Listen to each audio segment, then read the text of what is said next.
Kepada terdakwa dengan pidana penjara selama 6 tahun dan 6 bulan dan denda sebesar 1 miliar rupiah dengan ketentuan apabila denda tersebut tidak dibayar akan diganti dengan pidana kurungan selama 6 bulan.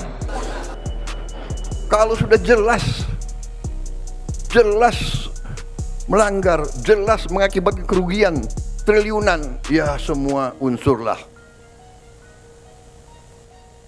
Ngerampok triliunan, kalau triliunan, ratusan triliun. Jaksa Agung naik banding nggak? Naik banding ya? Naik banding. Vonisnya ya 50 tahun begitu kira-kira itu.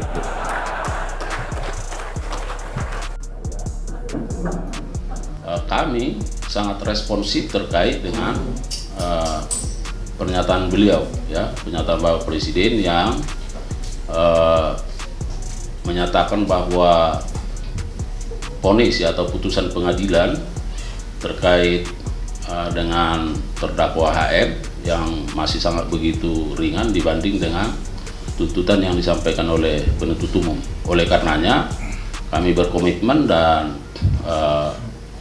sesungguhnya kami sudah melakukan upaya hukum, ya, melakukan banding dan sudah didaftarkan di pengadilan. Ahli hukum, Kejagung harus buktikan kerugian negara 300 triliun rupiah di kasus korupsi timah. Upaya Kejaksaan Agung, Kejagung, untuk membuktikan kerugian negara sebesar 300 triliun rupiah dalam kasus korupsi terkait timah menimbulkan tanda tanya. Ahli hukum pidana Profesor Romli Atmasasmita menilai klaim kerugian negara 300 triliun rupiah itu menjadi beban berat yang belum mampu dipenuhi Kejagung hingga kini. Pasalnya, kerugian negara sebesar itu belum terbukti seluruhnya. Profesor Romli lantas menyebut upaya menyeret 5 perusahaan sebagai tersangka merupakan salah satu langkah untuk mengejar kerugian keuangan negara yang belum tercukupi dari hukuman para terdakwa sebelumnya. Kejagung sudah terlanjur mengumumkan kerugian 300 triliun rupiah ke publik. Presiden pun sudah memberikan respons. Jadi, mereka harus menunjukkan hasil, meski angka itu tampaknya sulit terbukti, kata Romli, Jumat 3 Januari. Menurut Romli, hukuman denda kepada korporasi harus ditentukan oleh Majelis Hakim berdasarkan Peraturan Mahkamah Agung, Perma, Nomor 1 Tahun 2020. Namun, denda yang telah dijatuhkan kepada para direksi perusahaan yang telah terdakwa sebelumnya belum mencapai angka fantastis itu.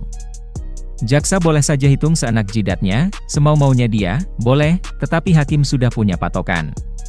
Patokan hakim dalam membuat penilaian tentang kerugian keuangan negara sesuai Perma Januari 2020, ungkapnya.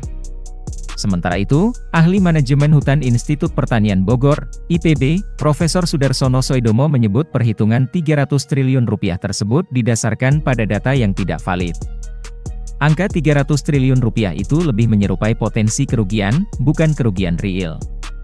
Namun, persepsi yang muncul di masyarakat seolah-olah itu uang nyata. Kejagung sendiri kini mulai meragukan angka tersebut setelah banyak pihak, termasuk Mahkamah Agung menyorotinya, Beber Sudarsono. Dia mengatakan Kejagung tidak memiliki kompetensi untuk mengevaluasi data yang terkait dengan kerugian lingkungan, salah satu komponen besar dalam kasus ini. Kejagung tidak mempunyai kompetensi dan kapasitas untuk melakukan itu, karena memang itu masih barang sulit lah, masih menjadi perdebatan.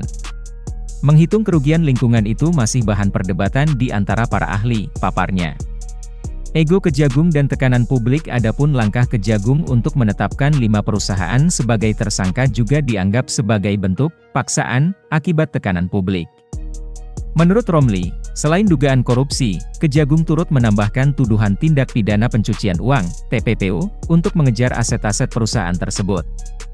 TPPU itu kejam. Aset halal atau tidak halal semuanya bisa disita, tetapi persoalannya adalah pembuktiannya.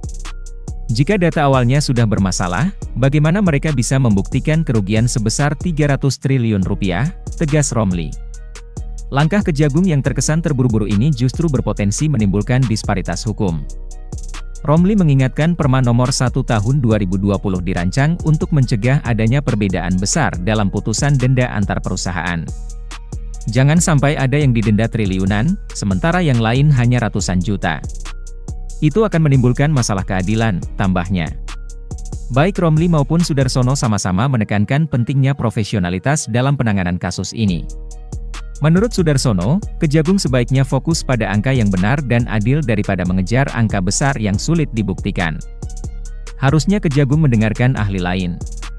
Kalau orang itu bersalah hukumlah secara proporsional, enggak usah membesar-besarkan hukuman sehingga seolah-olah jadi pahlawan, pungkasnya. Mars 1 JPNN